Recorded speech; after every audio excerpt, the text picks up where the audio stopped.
Yes my dear friends, my dear students, मैं आपका दोस्त सी एस गौरव माहेश्वरी आप लोगों के लिए कंपटीशन एक्ट 2002 पे थर्ड वीडियो लेकर आ रहा हूँ।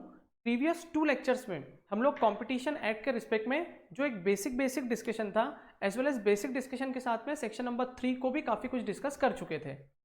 यदि तुम लोगों को याद हो, सबसे फर्स्ट लेक्चर में हम लोगों ने कंपटीशन एक्ट 2002 के कुछ बेसिक प्रोविजंस को डिस्कस किया था। हम लोगों ने देखा था कि क्यों एमआरटीपी एक्ट 1969 को रिप्लेस करके कंपटीशन एक्ट 2002 को गवर्नमेंट ने इंट्रोड्यूस किया था।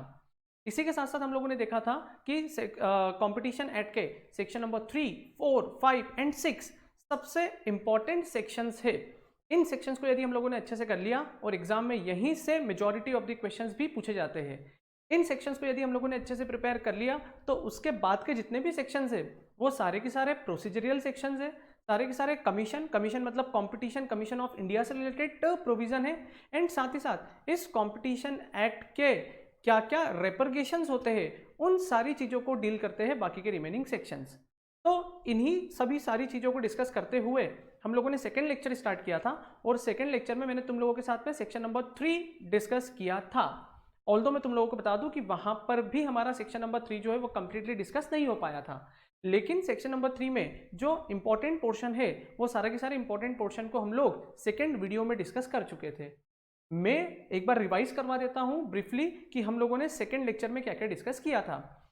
उस लेक्चर में मैंने तुम लोगों के साथ में डिस्कशन किया था about the anti competitive agreement कि सेक्शन नंबर 3 का जो नेम है वो नेम क्या था, एंटी कॉम्पिटिटिव एग्रीमेंट।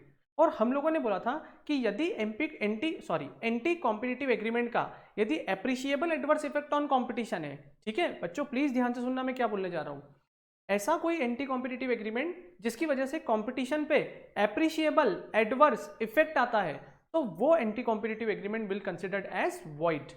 बट ऐसा एंटी कॉम्पिटिटिव एग्रीमेंट जिसको करने की वजह से है तो एंटी कॉम्पिटिटिव एग्रीमेंट बट कोई appreciable adverse effect on competition नहीं है तो फिर हम लोग उसको वॉइड कंसिडर्ड नहीं करेंगे। और इसी चीज को डील करने के लिए मैंने तुम लोगों के सामने लॉजिकल मैनर में अपने इस डिस्कशन को प्रेजेंट किया था और वो लिंक्ड था वर्टिकल एंटी कॉम्पिटिटिव एग्रीमेंट से और हॉरिजॉन्टल एंटी कॉम्पिटिटिव एग्रीमेंट से। यदि मैं तुम लोगों के साथ में वर्टिकल एंटी कॉम्पिटिटिव एग्रीमेंट को डिस्कस करूं तो वहां पे हम लोगों ने एक फंडा डिराइव किया था कि जब जब वर्टिकल एंटी कॉम्पिटिटिव एग्रीमेंट होगा तब वहां पे हम लोग ये प्रिज्यूम नहीं करेंगे कि यहाँ पे एप्रिशिएबल एडवर्स इफेक्ट है until and unless it is proven. जब तक वो प्रूव नहीं हो जाता है तब तक हम लोग वहां पर अज्यूम नहीं करेंगे। ऑन कॉन्ट्ररी जो हमारा हॉरिजॉन्टल एंटी कॉम्पिटिटिव एग्रीमेंट था वहां पर चाहे ये प्रूव हो या ना हो वहां पर हम लोग प्रिज्यूम कर लेंगे, अज्यूम कर लेंगे कि इस हॉरिजॉन्टल एंटी कॉम्पिटिटिव एग्रीमेंट की वजह से कंपटीशन पे एप्रिशिएबल एडवर्स इफेक्ट क्रिएट हुआ है and then it will be considered void anti competitive agreement. तो वो एंटी कॉम्पिटिटिव एग्रीमेंट वहां पे क्या माना जाएगा, वॉइड। फिर जब हम लोग ये पूरा की पूरा कॉन्सेप्ट हम लोगों ने क्लियर किया था उसके बाद में हमने 6 चीजें देखी थी और उन 6 चीजों के मतलब 6 चीजें बोलने से अच्छा बेटर ये है कि मैं तुम लोगों के सामने बोलूं हमने 6 टाइप के एंटी कॉम्पिटिटिव एग्रीमेंट देखे थे।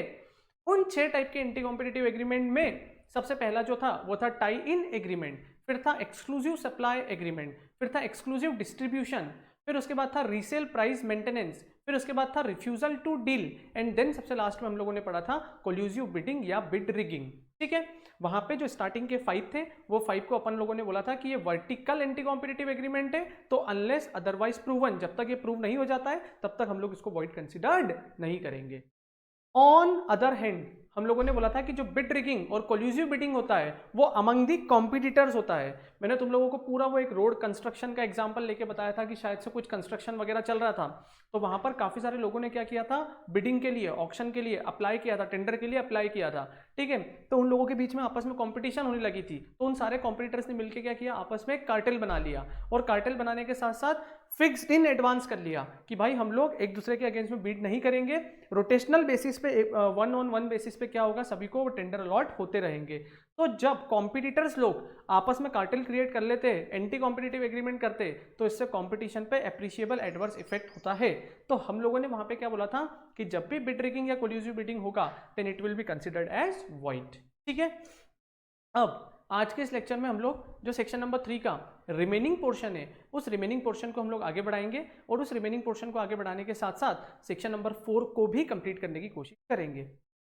मैं आज के इस डिस्कशन को स्टार्ट करने से पहले ये अज्यूम कर रहा हूँ, ये मान के तुम लोगों के सामने लेक्चर नंबर 3 प्रोवाइड करवा रहा हूँ कि प्रीवियस 2 लेक्चर्स को तुम लोगों ने काफ़ी अच्छे से प्रॉपर अंडरस्टैंडिंग के साथ कंप्लीट कर लिया है। उसी के बाद आज तुम लोग ये लेक्चर नंबर 3 को सुन रहे हो, देख रहे हो और इसी के साथ साथ अपने नोट्स वगैरह प्रिपेयर कर रहे हो। ठीक है, तो चलिए हम लोग स्टार्ट करते हैं आज का lecture number 3 on competition act 2002। Yes my dear friends, आप स्क्रीन पे देख सकते हो कि हम लोगों ने ये नोट्स से पढ़ना स्टार्ट किया था। आप लोगों के पास ऑल्दो ये पीडीएफ फॉर्मेट में ये नोट्स मैं तुम लोगों को सेंड कर चुका हूँ। ठीक है, सबसे पहले एक बार देख लेते हैं कि प्रीवियस लेक्चर में क्या क्या डिस्कशन किया था। सबसे पहले we had discussed about what is anti competitive agreement. Anti competitive agreement को हम लोग डिस्कस कर चुके थे। ये 6 टाइप्स के जो एंटी कॉम्पिटिटिव एग्रीमेंट थे इसके रिस्पेक्ट में भी हम लोगों का डिस्कशन हो चुका था। Tie in agreement, exclusive supply agreement, exclusive distribution agreement, refusal to deal हो गया था, रीसेल प्राइस मेंटेनेंस हो गया था, bid rigging and collusive bidding भी हो गया था। और उसके साथ साथ ये मैंने एग्जांपल्स को कट करवा के आपको बताया था कि ये स्टेप्स होती है। किसकी स्टेप्स होती है मेरे प्यारे बच्चों? ये स्टेप्स होती है फॉर बिड रिगिंग और कोल्यूसिव बिडिंग की। ठीक है, फिर उसके बाद में सबसे पहले ही जो हम लोगों ने डिस्कशन किया था, it is about what types of anti competitive agreement या कॉन्ट्रैक्ट। ठीक है, तो 2 टाइप के थे, एक कौन सा था आपका हॉरिजॉन्टल और एक कौन सा था वर्टिकल। हॉरिजॉन्टल को कंप्लीटली हम लोगों ने डिस्कशन किया था, तुम लोगों के पास में नोट डाउन भी है। ठीक है, उसके बाद में हम लोगों ने वर्टिकल को भी डिस्कशन किया था। फिर फाइनल कंक्लूजन जो निकला था लास्ट के लेक्चर में, वो लास्ट लेक्चर में कंक्लूजन ये था कि effect of anti competitive agreement. Anti competitive agreement का इफेक्ट क्या है? Anti competitive agreement if entered into shall be void. पर कब? जब उसका कंपटीशन पे क्या होगा मेरे प्यारे बच्चों? Appreciable adverse effect. जब तक appreciable adverse effect on competition नहीं होगा तब तक वो वॉइड नहीं माना जाएगा। ठीक है सर, अब हम लोग फ्रेश डिस्कशन करेंगे। आज जहां से तुम लोगों के सामने नया डिस्कशन स्टार्ट हो रहा है वो टॉपिक है followings are not regarded as anti competitive agreement. ठीक है, कॉन्सेप्चुअली सुनना, पहले ध्यान से सुन लेना, उसके बाद जब आप इसको रीडिंग करोगे ना तो रीडिंग करने के बाद में it's going to be very easy. Okay, yes sir. सबसे पहले क्या बोल रहा हूं मैं कि followings are not regarded as anti competitive agreement. मतलब हम लोग इसको एंटी कॉम्पिटिटिव एग्रीमेंट नहीं बोलेंगे। मतलब कोई भी एंटरप्राइज है ना, and whenever I am saying enterprises तो एंटरप्राइजेस में सब आ जाएगा, रिटेलर आ जाएगा, होलसेलर आ जाएगा, मैन्युफैक्चरर आ जाएगा, डिस्ट्रीब्यूटर आ जाएगा। ठीक है, किसी भी फॉर्म में यदि वो बिजनेस करता है तो whenever I am saying enterprise, तो एंटरप्राइज एक बहुत बड़ा वर्ड है। इस एंटरप्राइज में सारे के सारे फॉर्म्स ऑफ बिजनेस ऑर्गेनाइजेशन जो है वो एंटर्ड हो जाते हैं। ठीक है, यस सर। अब कोई ऐसा एंटरप्राइज जो इन पर्टिकुलर टाइप्स के एग्रीमेंट कर रहा है तो उन एग्रीमेंट्स को हम लोग एंटी कॉम्पिटिटिव एग्रीमेंट नहीं मानेंगे। अब सुनना लॉजिकली, है ना, कॉन्सेप्ट से बता रहा हूं मैं तुम लोग। यदि ये एंटी कॉम्पिटिटिव एग्रीमेंट नहीं है ना तो सिंपल सी बात है साहब, जब एंटी कॉम्पिटिटिव एग्रीमेंट है ही नहीं तो कंपटीशन पे एप्रिशिएबल एडवर्स इफेक्ट भी नहीं आएगा, और जब एप्रिशिएबल एडवर्स इफेक्ट नहीं आएगा तो हम लोग इनको वॉइड भी कंसिडर्ड नहीं करेंगे। यदि इन अदर वर्ड्स, यदि मैं इसको दूसरे वर्ड्स में बोलूं तो आई कैन से कि इस टाइप के एग्रीमेंट जो है वो परमिसिएबल है, वो कभी भी कंपटीशन एक्ट 2002 में वॉइड कंसिडर्ड नहीं होंगे। सबसे पहला, हम लोग कई बार मैकडॉनल्ड्स जाते हैं, पिज्जा हट जाते हैं, डोमिनोज जाते हैं, तो हम लोगों को ना वहाँ पर ना कॉम्बो पैक्स मिलते हैं, कॉम्बो पैक, है ना।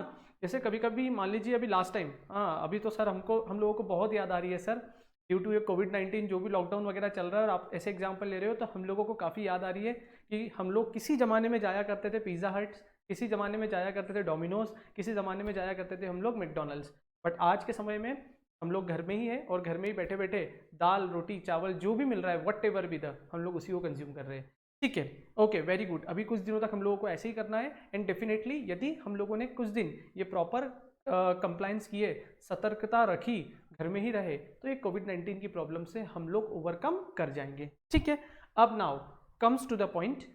यहाँ पे हम लोगों ने देखा था कि जब भी हम लोग प्रीवियसली डोमिनोज जाते थे, पिज़्ज़ा हट जाते थे या मैकडॉनल्ड्स जाते थे, वहाँ पे हमको कॉम्बो ऑफर किए जाते और कॉम्बो इस तरीके से ऑफर होते थे। ध्यान से यदि तुम लोगों ने देखा होगा तो जब भी तुम लोग डोमिनोज जाते होंगे तो तुमको वहाँ पे कोक मिलता था, और जब भी पिज़्ज़ा हट जाते थे तो वहाँ पे पेप्सी मिलता था। तो जब पेप्सी ने पिज़्ज़ा हट के साथ टाई अप करके रखा है और कोक ने डोमिनोज के साथ टाई अप करके रखा है, तो इस टाइप के जो भी एग्रीमेंट होंगे वो एग्रीमेंट कभी भी एंटी कॉम्पिटिटिव एग्रीमेंट नहीं होंगे। क्यों नहीं होंगे? क्योंकि वहाँ पे एक प्रोडक्ट के साथ दूसरा प्रोडक्ट जो है वो एज एन कॉम्प्लीमेंट्री बोल दो या कम प्राइस पे बोल दो, वो सप्लाई किया जा रहा है, इसीलिए ये कभी भी एंटी कॉम्पिटिटिव एग्रीमेंट नहीं होते। नंबर 2, मान लीजिए किसी ने भी अपने वर्क या अपनी सर्विसेज के लिए कोई आईपीआर लेके रखा है। आईपीआर मीन्स व्हाट, एकदम ध्यान से सुनना, मैं तुमको चारों पांचों टाइप के आईपीआर के बारे में यहाँ पर डिस्कस करने वाला हूँ।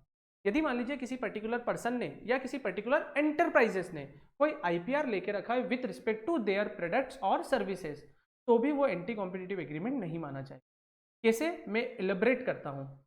फॉर एग्जाम्पल, मान लीजिए कि कोई पर्टिकुलर पर्सन है, मान लीजिए एक पर्सन है सत्यम।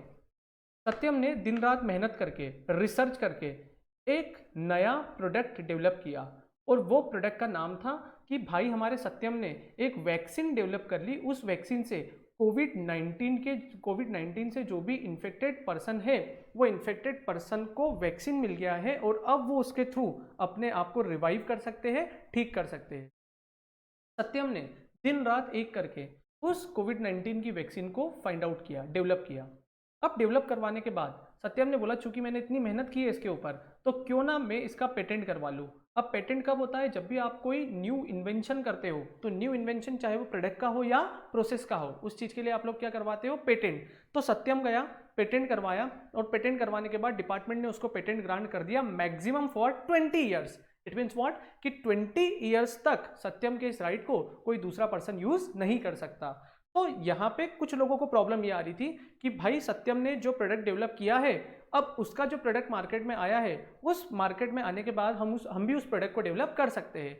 लेकिन डिपार्टमेंट यहाँ पर सत्यम के राइट को प्रोटेक्ट करता है। वो बोलता है इस पर्टिकुलर पर्सन ने अपने इतने एफर्ट्स दिए हैं, इतनी मेहनत की है, इसी वजह से इस पर्टिकुलर पर्सन के इस प्रोसेस या प्रोडक्ट के लिए हम लोग इसको क्या ग्रांट कर रहे हैं, पेटेंट। तो जब पेटेंट ग्रांट किया है, तो होली एंड सोनली इस पर्टिकुलर प्रोडक्ट या प्रोसेस से रिलेटेड राइट किसके पास में, सत्यम के पास में।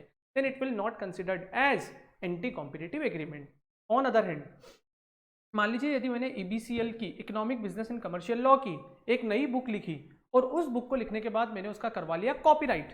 तो कॉपीराइट जब मैंने करवा लिया है ना, तो उस बुक से रिलेटेड सारे के सारे राइट्स जो है वो मेरे पास रिजर्व रहेंगे, और एक फिक्स पीरियड के लिए रिजर्व रहेंगे, मैक्सिमम 60 ईयर्स। तो 60 ईयर्स कैसे, कि जब तक मैं अलाइव हूं तब तक तो लाइफ टाइम मेरे पास में वो बुक का कॉपीराइट है, लेकिन मेरी डेथ के बाद वो 60 ईयर्स तक मेरी फैमिली वाले क्या कर सकते हैं, उस कॉपीराइट को अपने पास प्रिजर्व करके रख सकते हैं। सिमिलरली ट्रेडमार्क, डिजाइन और ज्योग्राफिकल इंडिकेशन के बेसिस पे क्या हो सकता है, आप लोग अपने प्रोडक्ट या प्रोसेस को प्रोटेक्ट कर सकते हो। तो यहाँ पे इन्होंने दो इंपॉर्टेंट फैक्टर्स बताए हैं, और उन दो इंपॉर्टेंट फैक्टर्स को क्या बोला है कि they are not considered as anti competitive agreement. सबसे फर्स्ट देखो यहाँ पे बोला है heading, following are not regarded as anti competitive agreement, and if you are able to see, वहां पे आप बोर्ड पे देख सकते हो कि फर्स्ट इन्होंने बोला है joint venture agreement. Joint venture agreement if it increases the efficiency in production, supply, distribution, storage and control of goods और provision of services is not considered as anti competitive agreement. Perfect example, Pizza Huts and Pepsi. In fact you can say कि Domino's और Coke, यहाँ पे इन लोगों ने क्या किया, joint venture बना लिया था कि इस पर्टिकुलर प्रोडक्ट के साथ में, आपके पिज्जा के साथ में हम लोग यहाँ पे पेप्सी भी सर्व करेंगे, ठीक है।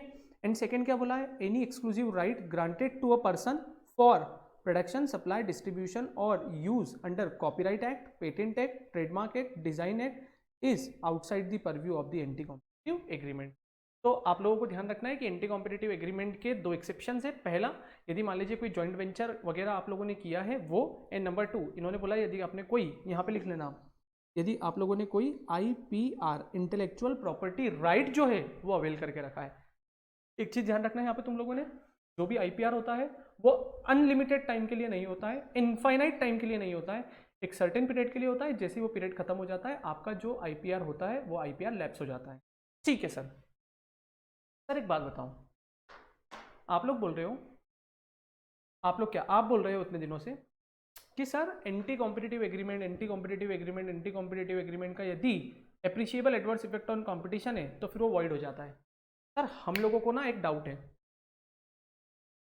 सर, आज से 2-3 साल पहले, 3 साल पहले, एग्जैक्टली 3-4 साल पहले रिलायंस जियो आया था, और वो जो रिलायंस जियो आया था ना, उस रिलायंस जियो ने भी तो यही काम किया, मार्केट को बिगाड़ने का।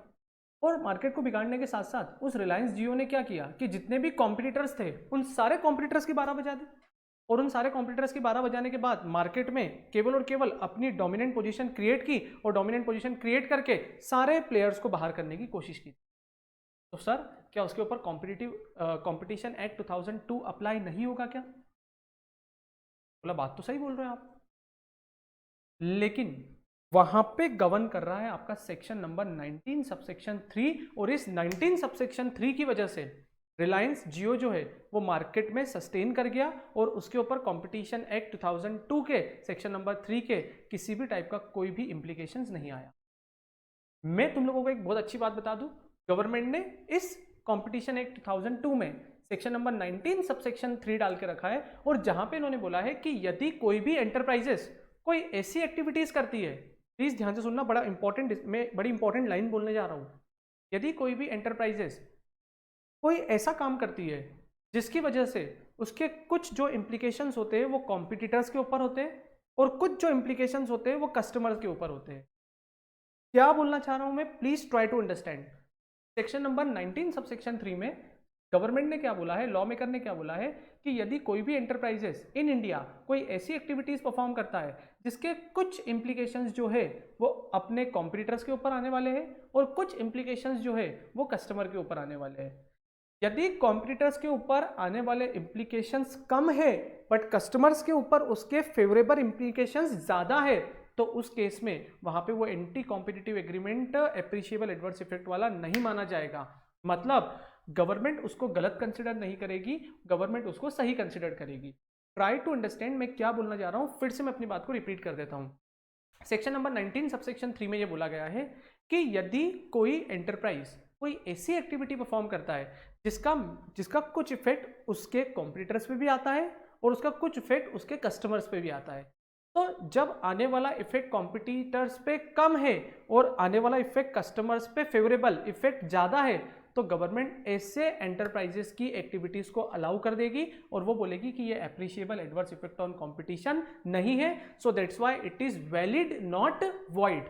और सेक्शन नंबर 19 सबसेक्शन 3 में ये 6 बातें बोली गई है और इन 6-7 बातों में बेसिकली गवर्नमेंट ने ये बोला है कि यदि कॉम्पिटिटर्स पे जो इम्पैक्ट आ रहा है वो एडवर्स है लेकिन कस्टमर पे जो इम्पैक्ट आ रहा है वो फेवरेबल है, तो एडवर्स इफेक्ट से ज्यादा फेवरेबल है ना, तो फिर 19 सबसेक्शन 3 में क्या बोला है कि हम लोग इसको एंटी कॉम्पिटिटिव एग्रीमेंट नहीं मानेंगे, एप्रिशिएबल एडवर्स इफेक्ट नहीं मानेंगे। और सुनना, रिलायंस जियो यहीं पे परफेक्टली फिट होता है और मैं तुम लोगों के साथ में ये 6-7 पॉइंट को क्लियरली डिस्कशन करता हूं, ठीक है। सबसे पहले देखना, while determining, important है ये एग्जाम पॉइंट ऑफ व्यू से भी, while determining whether an agreement has an appreciable adverse effect on competition under this section, the commission shall consider the following factors। commission मतलब कौन बच्चों, CCI। CCI मतलब कौन, competition commission of India। CCI मतलब कौन, competition commission of India, ठीक है। सबसे पहला creation of barrier to new entrants in the market। मतलब रिलायंस जियो की यदि मैं बात करूं तो रिलायंस जियो ने ऐसे प्लान लॉन्च किए थे। क्या प्लान बेटा, स्टार्टिंग में जब रिलायंस जियो आया था पूरी तरीके से फ्री था। ऑन अदर हैंड जो एयरटेल था, वोडाफोन था, BSNL था, they are charging huge amount. वो ह्यूज मतलब उनकी जो कॉल रेट थे वो भी बहुत ज़्यादा थे, ठीक है। उनके जो GPRS मतलब जो डेटा पैक्स थे उनके भी रेट काफ़ी ज़्यादा थे। लेकिन रिलायंस जियो आया, उसने सारी चीज़ें फ्री कर दी। तो फ्री करने के साथ में क्या हुआ कि जो एग्जिस्टिंग थे उनकी तो छोड़ो साहब, अब कोई भी नया प्लेयर इस मार्केट में एंट्री ही नहीं ले पा रहा था, ठीक है। Number 2, deriving existing competitors out of the market. उसका मेन इंटेंशन ही ये था कि यदि मैं इस टेलीकॉम बिजनेस में आ रहा हूं तो जो भी एग्जिस्टिंग कॉम्पिटिटर्स है उन एग्जिस्टिंग कॉम्पिटिटर्स को भी मैं क्या करूंगा, मार्केट से बाहर करूंगा। फर्स्ट पॉइंट, नए कॉम्पिटिटर्स की एंट्री नहीं होगी। नंबर 2, एग्जिस्टिंग जो रहेंगे वो भी कहां पे जाएंगे, बाहर जाएंगे। And number 3, foreclosure of competition by hindering entry into the market. Reliance Jio ने मार्केट में ऐसी एंट्री ली थी जिसकी वजह से मार्केट में ऐसी जबरदस्त कंपटीशन क्रिएट हो गई थी जिसमें होली एंड सोली लीड कौन कर गया था, रिलायंस जियो। और जो एग्जिस्टिंग टेलीकॉम कंपनीज थी वो रिलायंस जियो को कॉम्पीट ही नहीं कर पा रही थी। तो इसका एडवर्स किसके लिए, एडवर्स इफेक्ट किसके लिए हुआ, फॉर कॉम्पिटिटर्स। एडवर्स इफेक्ट किसके लिए हुआ, फॉर कॉम्पिटिटर्स। लेकिन आप नेक्स्ट 3 पॉइंट्स पढ़ना, ध्यान से पढ़ना। सबसे पहले हाईलाइट कर लेता हूं मैं इसको, accrual of benefits to consumer. किसको बेनिफिट मिला यहाँ पे, कंज्यूमर को। Number 2, improvement in production distribution of distribution of goods और प्रोविजन ऑफ सर्विसेज। एक अच्छी क्वालिटी की सर्विसेज मिलने लगी। 4G इंटरनेट हमारे इंडिया में रिलायंस जियो ने इंट्रोड्यूस किया था, ठीक है। उसके बाद में promotion of technical, scientific and economic development bye means of production और डिस्ट्रीब्यूशन ऑफ गुड्स और प्रोविजन ऑफ सर्विसेज। नई टेक्नोलॉजी को इंट्रोड्यूस किया जिसकी वजह से कस्टमर्स, कंज्यूमर्स की जो लाइफ थी वो लाइफ काफ़ी ईजी हो गई थी। तो सेक्शन नंबर 19 सब सेक्शन 3 इसके बारे में बात करता है कि सेक्शन नंबर कोई भी appreciable adverse effect on competition, जब भी कोई नया कॉम्पिटिटर मार्केट में आता है तो उसकी वजह से जो एग्जिस्टिंग डिस्ट्रीब्यूटर्स रहते हैं उनके ऊपर भी कुछ नेगेटिव इम्पैक्ट आते हैं। बट ऑन अदर हैंड यदि कस्टमर के ऊपर उसके पॉजिटिव इम्पैक्ट आ रहे हैं और यदि वो ज़्यादा है as compare to negative impact on distributors, तो it will not treated as appreciable adverse effect, और ये एप्रिशिएबल एडवर्स इफेक्ट नहीं होगा तो ये ऐसा एग्रीमेंट वॉइड नहीं होगा। तो इन शॉर्ट रिलायंस जियो को जो बचाने वाला सेक्शन था वो सेक्शन कौन सा था? सेक्शन नंबर 19 सब सेक्शन 3, ठीक है। फिर उसके बाद में नेक्स्ट एक छोटा सा डिस्कशन है जो बात करता है कंडीशन कंड्यूस टू कार्टेलाइजेशन। हम लोग कब बोलेंगे कि कार्टेल बन चुका है? कार्टेल मतलब वो ग्रुप ऑफ पर्सन, जैसे हम लोगों ने बोला था वो जितने भी कंस्ट्रक्शन कॉन्ट्रैक्टर थे जो वो टेंडर को अप्लाई कर रहे थे उन लोगों ने कार्टेल बना लिया। हमारे इंडिया में सीमेंट के जो भी मैन्युफैक्चरर होते हैं वो भी कार्टेल बना लेते हैं। जो भी सप्लायर होते हैं, मंडी के सप्लायर होते हैं या मंडी से जो भी पर्टिकुलर प्रोडक्ट को परचेस करते हैं वो लोग भी क्या कर लेते हैं? कार्टेल बना लेते हैं। पर कब हम लोग डायरेक्टली बोलेंगे कि इन लोगों ने कार्टेल क्रिएट कर लिया है? तो उसके लिए यहाँ पे इन्होंने ये 6 पॉइंट्स के बेसिस पे डिफाइन किया है कि यदि ये कंडीशन सेटिस्फाइड हो जाती है then we will be treated कि इंडिया में क्या बन चुका है? कार्टेल बन चुका है। सबसे पहला condition that are conduce to cartelization are as under. सबसे first they are saying few competitors, है ना, कुछ ही कॉम्पिटिटर्स होते हैं। High entry and exit barriers, entry भी इजी नहीं होती है और एग्जिट भी इजी नहीं होता है। Dealing in the similar product, मतलब वही कॉम्पिटिटर्स होते हैं। सिमिलर प्रोडक्शन कॉस्ट, सब लोगों की कॉस्ट ऑफ प्रोडक्शन भी अप्रोक्सीमेटली सिमिलर होती है, ठीक है। उसके बाद में एक्सेसिव कैपेसिटी, सब लोग बल्लम, बड़े बड़े मैन्युफैक्चरर होते हैं, बड़े बड़े एंटरप्राइजेस होते हैं। उसके बाद में high dependency of the consumer on the product, consumer की काफ़ी ज़्यादा डिपेंडेंसी होती है। एसेंशियल वी कैन से ये कैसी कमोडिटीज़ होती है? एसेंशियल नेचर की कमोडिटी, एसेंशियल नेचर की कमोडिटी, ठीक है। तो ऐसी कमोडिटीज़ के लिए ये लोग क्या करते हैं? यहाँ पे कार्टेल को क्रिएट करके पूरे के पूरे मार्केट को पेनिट्रेट करने की कोशिश करते हैं, ठीक है। तो इसी के साथ हम लोगों का पूरा की पूरा जो सेक्शन नंबर 3 है, ये सेक्शन नंबर 3 हम लोग डिस्कस कर चुके थे। प्लीज़ ट्राई टू अंडरस्टैंड, काफ़ी डिटेल में इन डेप्थ जाके मैंने तुम लोगों के साथ में सेक्शन नंबर 3 को डिस्कस किया है। जब भी तुम लोग इस सेक्शन नंबर 3 को अपने आप से भी पढ़ो तो सारी चीज़ों को केवल और केवल ऐसे रीड मत करना, ऊपर ऊपर एनालाइज करना कि सेक्शन नंबर 3 का मेन इम्पैक्ट क्या होता है अपॉन द कॉम्पिटिशन एक्ट 2002, ठीक है। सेक्शन नंबर 3 को कंप्लीट करने के बाद we are going to discuss section number 4। Section number 4 में बात की इन्होंने किसकी? Dominant position. तो सेक्शन नंबर 4 नाम क्या है? Dominant position. हम लोग इसको डिटेल में डिस्कस करते हैं कि डोमिनेंट पोजीशन क्या होता है। जब भी मैं सेक्शन नंबर 4 की बात करूंगा, section number 4 is talks about dominant position. Dominant position मतलब क्या कि मार्केट में, है ना, कौन सा मार्केट? Relevant market. पूरे के पूरे अक्खे मार्केट की बात थोड़ी करूंगा मैं, एक पर्टिकुलर मार्केट की बात करूंगा ना, जहां पे आप अपने प्रोडक्ट को या सर्विसेज को प्रोवाइड करते हो, डिस्ट्रीब्यूट करते हो, उसी तो रेलेवेंट मार्केट की बात करूंगा। इफ आई एम सेइंग कि पूरे अक्खे वर्ल्ड में, तो भाई गलत है। कॉम्पिटिशन एक्ट जो है वो पूरे अक्खे वर्ल्ड में अप्लाई नहीं होता है। कॉम्पिटिशन एक्ट जो है ना वो रेलेवेंट मार्केट की बात करता है। रेलेवेंट मार्केट मतलब क्या? वहां पे दो चीजें आती है, रेलेवेंट प्रोडक्ट मार्केट और एक आता है रेलेवेंट ज्योग्राफिक मार्केट, ठीक है। जब भी हम लोग सेक्शन नंबर 2 की डेफिनेशन को डिस्कस करेंगे ना, तो मैं तुम लोगों के साथ में डिस्कस करूंगा कि रेलेवेंट मार्केट क्या होता है, रेलेवेंट ज्योग्राफिक मार्केट क्या होता है और रेलेवेंट प्रोडक्ट मार्केट क्या होता है, ठीक है। अभी now comes to the section number 4 and we have to discuss कि व्हाट इज डोमिनेंट पोजीशन। इस डोमिनेंट पोजीशन को डिस्कस पहले तुम लोगों को याद दिलवाऊंगा लेक्चर नंबर 1 में जो हम लोगों ने डिस्कशन किया था कि क्यों इन्होंने MRTP एक्ट 1969 को खत्म करके कंपटीशन एक्ट 2002 यूज किया था। बिल्कुल फोकस से, कंसंट्रेशन से सुनना। MRTP एक्ट जो था ना, वही बात थी कि मोनोपोली को रेस्ट्रिक्ट करता था, मोनोपोली क्रिएट नहीं होने देता।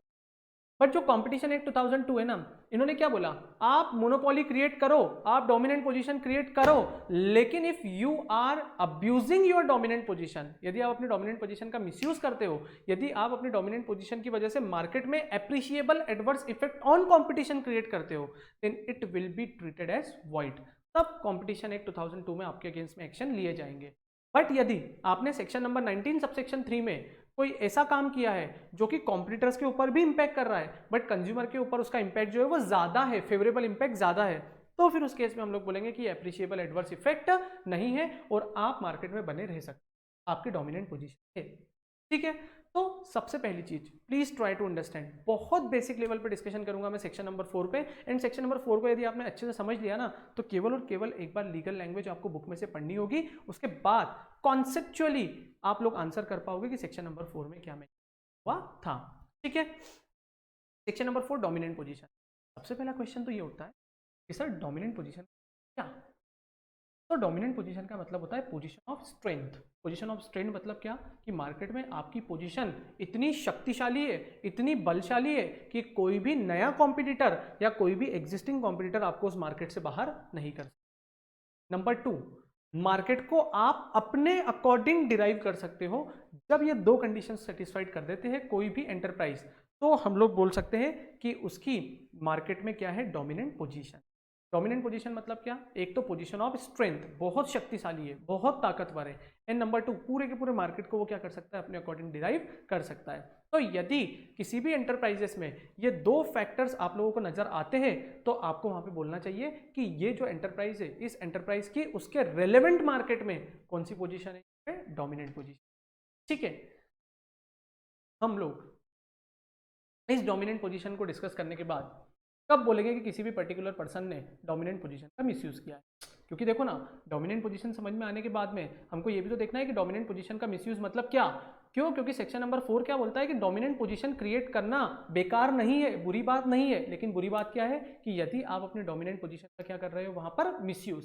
if you are misusing your dominant position then it will be considered void। फिर आपके अगेंस्ट में कंपटीशन एक्ट 2002 में एक्शन लिए जाएंगे। लेकिन आपकी डोमिनेंट पोजीशन है और आप अपने डोमिनेंट पोजीशन को प्रॉपर्ली यूटिलाइज कर रहे हो, आप उसका मिसयूज नहीं कर रहे हो, तो हम आपकी डोमिनेंट पोजीशन के ऊपर किसी भी टाइप के कोई भी सवाल या जवाब नहीं उठाएंगे। ठीक है, अब जब हम लोग बोलते हैं कि अब्यूजिंग ऑफ डोमिनेंट पोजीशन, कब कौन कौन से ऐसे फैक्टर्स है जिसके थ्रू हम लोग बोल सकते हैं कि एक एंटरप्राइज अपनी डोमिनेंट पोजीशन का मिसयूज कर रहा है। सबसे पहला, इम्पोजिंग अनफेयर कंडीशन मार्केट।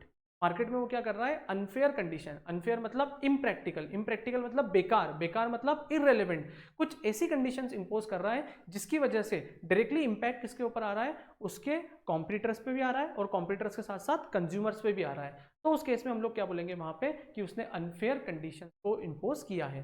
ठीक है, नंबर 2, इसके ऊपर एग्जाम में सेपरेटली क्वेश्चंस भी आ चुके हैं जो मैं तुम लोगों के साथ में डिस्कशन करने जा रहा हूँ।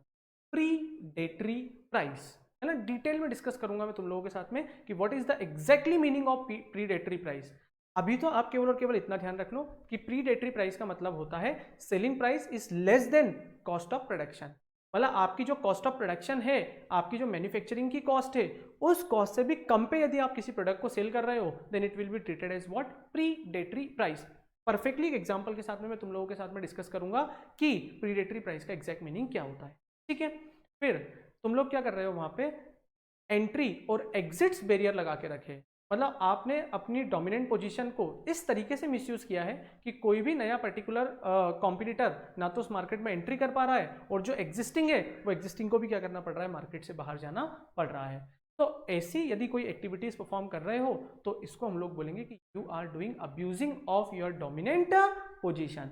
ठीक है, तो सेक्शन नंबर 4 सबसे पहले बोलता है कि डोमिनेंट पोजीशन क्या होती है। डोमिनेंट पोजीशन के लिए मैंने तुम लोगों को बोला दो चीजें देखना है।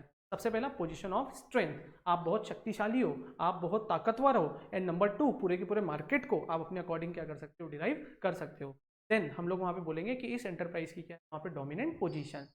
डोमिनेंट पोजीशन क्रिएट करना बुरी बात नहीं है, लेकिन यदि आप इसका मिसयूज करोगे then it will be treated as abusing of dominant position. तो कब हम लोग अब्यूजिंग ऑफ डोमिनेंट पोजीशन करेंगे? 3-4-5 बातें मैंने तुम लोगों के साथ की थी। अनफेयर कंडीशंस इंपोज कर दिए, कोई अनफेयर ट्रांजेक्शंस आप लोग कर रहे हो, उसके बाद में प्रीडेटरी प्राइस का एग्जांपल लिया, उसके बाद में मैंने बोला कि एग्जिट कर रहे हो आप, एग्जिस्टिंग कॉम्पिटिटर्स को एग्जिट रूट पे भेज रहे हो, नए कॉम्पिटिटर्स के लिए बैरियर क्रिएट कर रहे हो, और कोई ऐसी एक्टिविटी परफॉर्म कर रहे हो जो कि सेक्शन नंबर 3 और सेक्शन नंबर 19(3) के ऊपर नेगेटिव इंपैक्ट डालती है, तो उसको हम लोग बोलेंगे कि अब्यूजिंग ऑफ डोमिनेंट पोजीशन। ठीक है, तो आइए सेक्शन नंबर 4 पे आते हैं और एक बार 1-on-1 बेसिस पे डिस्कशन करते हैं। ठीक है, यस, सेक्शन नंबर 4 तुम लोग स्क्रीन पे देख सकते हो सेक्शन नंबर 4 को। एंड सेक्शन नंबर 4 पे यहाँ पे इन्होंने लिख के रखा है क्लियरली, हाईलाइट भी कर देता हूं मैं, sorry. Dominant position means a position of strength, यहाँ पे लिख दो आप point number 1। Dominant position means a position of strength enjoy by an enterprise और ग्रुप।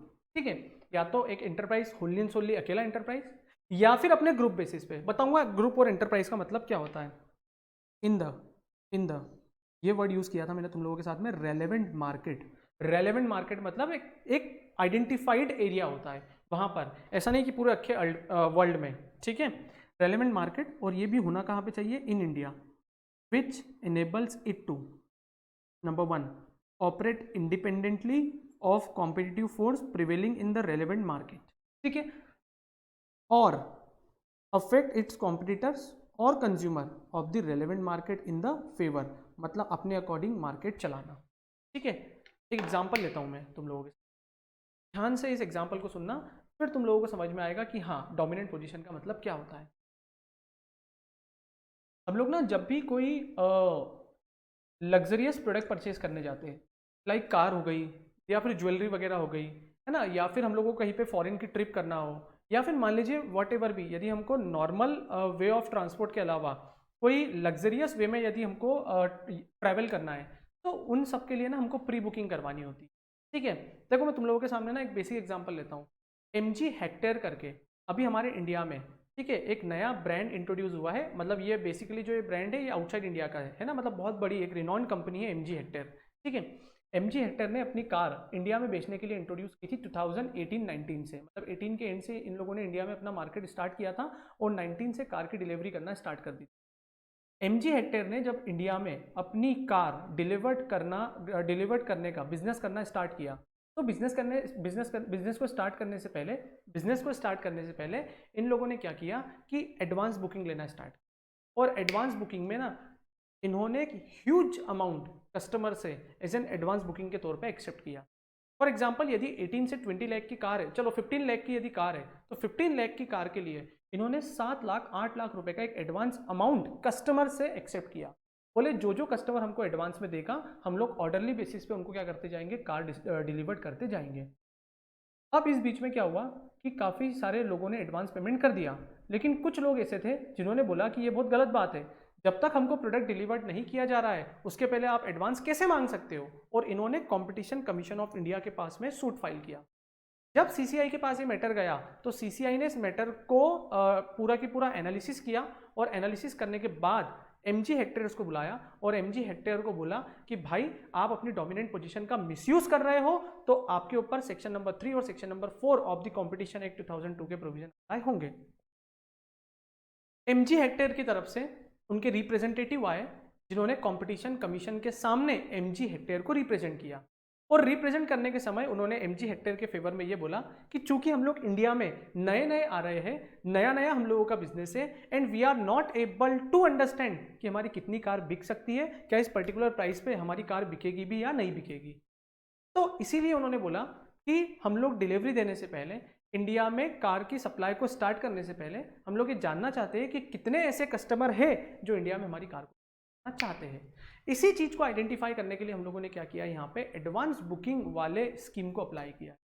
कमीशन ने जब MG हेक्टेयर के रिप्रेजेंटेटिव की ये बात सुनी तो कमीशन ने ये डिसीजन दिया कि यस, MG हेक्टेयर की मार्केट में डोमिनेंट पोजीशन है। क्यों है? क्योंकि लोग उसको एडवांस देने के लिए भी रेडी है। तो वी कैन से कि उसकी डोमिनेंट पोजीशन है, बट वो अपनी डोमिनेंट पोजीशन का मिसयूज नहीं कर रहा है। उसका बोलना बिल्कुल सही है कि मुझे कितनी कार डिलीवर्ड करना है उसके अकॉर्डिंग मुझे मैन्युफैक्चरिंग करनी पड़ेगी। तो ये आइडेंटिफाई करने के लिए मैं एडवांस बुकिंग, तो डोमिनेंट पोजीशन थी, मार्केट को अपने अकॉर्डिंग डिराइव किया। उन्होंने बोला कि जो दूसरे कार वाले थे वो 50,000 1 लाख रुपए के एडवांस बुकिंग पे भी क्या कर लेते थे, कार को बुक कर लेते थे। लेकिन उन्होंने जो अमाउंट चार्ज किया वो एकदम ह्यूज अमाउंट था। मार्केट में नया ट्रेंड सेट किया कि 15 लाख की कार के लिए 50,000 1 लाख रुपए से काम नहीं चलेगा। एटलीस्ट यू हैव टू पे 5 लाख 7 लाख 10 लाख रुपीज तक का एडवांस मनी आपको पे करना पड़ेगा, बुकिंग अमाउंट पे करना पड़ेगा। ठीक है, तो ये डेफिनेशन किसकी हुई हमारी यहाँ पर, डोमिनेंट पोजीशन की। अब देखिएगा आप ध्यान से, अब्यूजिंग ऑफ डोमिनेंट पोजीशन। हम लोग कब बोलेंगे कि आपने अपने डोमिनेंट पोजीशन का अब्यूज किया है? सबसे पहले देखो आप लोग यहाँ पर ध्यान से, फर्स्ट इम्पोजिंग अनफेयर कंडीशंस और प्राइस। इट मीन्स व्हाट, ये प्री बुकिंग वाला एग्जांपल, ये प्री बुकिंग ऑफ प्रोडक्शन और सर्विसेज। ठीक है, फिर प्रीडेटरी प्राइस, मैं डिटेल में डिस्कस करता हूँ प्रीडेटरी प्राइस क्या होता है, आप लोगों को टेंशन लेने की जरूरत नहीं है, काफी प्रैक्टिकल एग्जांपल्स के साथ मैं प्रीडेटरी प्राइस को यहाँ पर डिफाइन करूंगा। ठीक है, उसके बाद में ये क्या बोलता है यहाँ पर, लिमिट और रेस्ट्रिक्ट्स, किस चीज के ऊपर, point number 1 and point number 2, production of goods और प्रोविजन ऑफ सर्विसेज। मतलब एसेंशियल कमोडिटीज से रिलेटेड कोई ऐसी गुड्स या सर्विसेज है जिसके ऊपर आप लोग क्या कर रहे हो, रेस्ट्रिक्ट लगा रहे हो, रेस्ट्रिक्शन लगा रहे हो, लिमिटेशन लगा रहे हो। टेक्निकल और scientific development relating to goods और सर्विसेज, मतलब आप लोगों के पास में ना ऐसी टेक्निक्स है जिसके थ्रू आप लोग क्या कर सकते हो, प्रोडक्शन और मैन्युफैक्चरिंग को शार्प बना सकते हो, बट आप ऐसा नहीं कर रहे हो। क्यों नहीं कर रहे हो, क्यों आप अपने आप को लिमिट कर रहे हो? क्योंकि यदि वो टेक्नोलॉजीज कॉम्पिटिटर्स को पता लग गई तो आपको अपनी डोमिनेंट पोजीशन खोने का डर रहेगा और कॉम्पिटिटर्स आपकी इस डोमिनेंट पोजीशन को अचीव कर जाएगा। इसलिए आप टेक्नोलॉजिकल डेवलपमेंट को रोक के रख रहे हो और अभी भी आप उस ट्रेडिशनल मोड पे ही क्या कर रहे हो, बिजनेस कर रहे हो। Creating barriers to entry, new entrance के लिए बैरियर क्रिएट कर रहे हो, और डिनाइंग ऑफ मार्केट एक्सेस, और जो एग्जिस्टिंग है वो एग्जिस्टिंग को आप लोग अपने मार्केट में उनका जो शेयर है वो शेयर भी रिड्यूस करने की कोशिश कर रहे हो। ठीक है, फिर उसके बाद में क्या बोला इन्होंने, applies dissimilar condition to the similar transactions. आप लोग ऐसा गैप क्रिएट कर रहे हो कि ट्रांजैक्शन सेम है लेकिन आपका कॉम्पिटिटर उस ट्रांजैक्शंस को कर ही नहीं पा रहा है। क्यों? क्योंकि आपने ऐसी कंडीशंस इंपोज करके रख दी है जिसकी वजह से वो उसके लिए सूटेबल ही नहीं है। एंड नेक्स्ट क्या बोलता है ये, uses its dominant position in one market to gain advantages in another market. यहाँ पे आप एग्जांपल ले सकते हो किसका, इस पॉइंट को पहले फिर से पढ़ो, uses its dominant position in one market to again, to again नहीं होगा, टू गेन होगा, यहाँ पे गेन आना चाहिए। To uses its dominant position in one market to, ये गेन होगा केवल, to gain advantages in another. यदि मैं तुम लोगों से बात करूं टाटा की,